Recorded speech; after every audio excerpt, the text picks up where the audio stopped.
Bonjour à tous.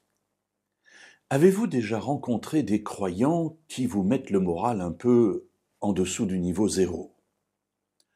On a l'impression que tout va bien pour eux, que dans leur foi il n'y a aucun doute, aucun problème, aucune question, qu'ils ont une ligne directe avec Dieu et que lorsqu'ils lui parlent, ils lui répondent immédiatement, sans aucune difficulté. Et puis, quand on les voit vivre, on a l'impression d'être quasiment devant la perfection. Alors mes amis, j'espère que ce n'est qu'une façade qu'ils ont, mais qu'à l'intérieur d'eux-mêmes, ils ont bien conscience de la marche qui existe encore devant eux. Effectivement, dans la Bible, on est constamment en marche, parce que nous sommes des êtres qui nous laissons parfois tirer par ce monde, par les valeurs qui s'y trouvent, et Dieu désire constamment perfectionner, si vous me permettez l'expression, perfectionner notre caractère, nos motivations, nos pensées. Alors cela est vrai, évidemment, pour celui qui débute sa marche spirituelle. Il a besoin de progresser beaucoup, puisqu'il vient de loin. Mais cela est vrai aussi pour celui qui a plusieurs dizaines d'années de vie, d'expérience avec Dieu, parce que quels que soient les progrès que Dieu lui a permis d'accomplir dans sa vie, il reste encore de la marge de manœuvre. Alors, j'en veux pour preuve ce que l'apôtre Paul dit dans la lettre aux Philippiens, au chapitre 3. Il parle de lui. Alors c'est intéressant parce que, quand même, mes amis, Paul, on peut bien le placer comme modèle pour nous.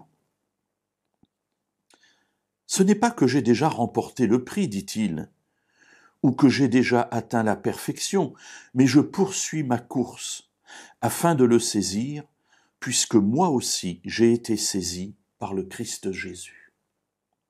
Permettez-moi de commencer par la fin de ce verset. J'ai été saisi par le Christ Jésus. Voilà la certitude qu'il a. Dieu est allé à sa rencontre, et Jésus l'a saisi, et maintenant il lui appartient. Il s'est donné à lui, il a accepté de vivre avec lui. Ça, c'est la certitude.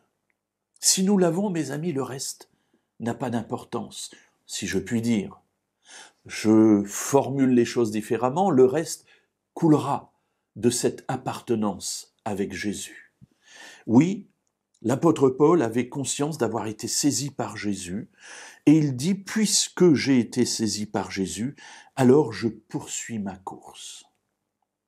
Paul était un homme qui faisait des miracles, un homme qui annonçait la parole sans détour, qui n'avait peur de personne, vraiment un modèle de vie, et pourtant il dit « Je n'ai pas encore remporté le prix, je n'ai pas encore atteint la perfection, je poursuis ma course afin de remporter ce prix. » Oui, mes amis, le prix ne se remporte qu'à la fin.